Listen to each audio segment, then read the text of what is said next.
Hi, I'm Chris Rutherford, and today I'm going to help you with some variable lies with your short shots around the greens. So we can see here I'm on quite a downslope.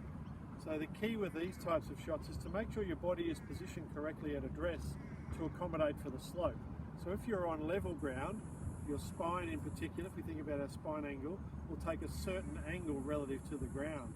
When we're on a downslope like this, to allow the golf club to work with the contour of the ground, you need to make sure that you've got your spine leaning forward. So you're going to have quite a bit more weight here on your left foot. So you're leaning down the hill so that when you're swinging down and through, the club can follow the contour of the ground.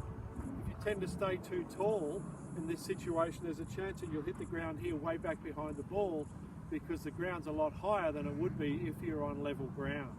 So the key here is to be leaning forwards, a lot more weight on your left foot, so that when you follow through, the club can follow the contour of the ground. Now when you're on an upslope, the opposite will happen. So now I'm going to move here into an upslope position here like this.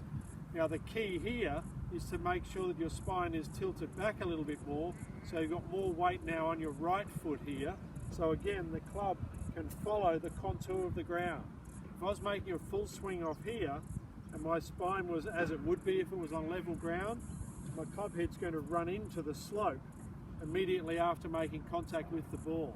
But if I tilt my spine like this, then the club can follow the contour of the ground a whole lot easier. Now when you're on an upslope like this, you can expect the golf ball to go quite a bit higher, so you might need to change clubs, go up a club. So instead of perhaps a 7-iron, you might go to a 6 or a 5 to accommodate for the fact that the ball's going to go a lot higher off the upslope because you're on like a launching pad here.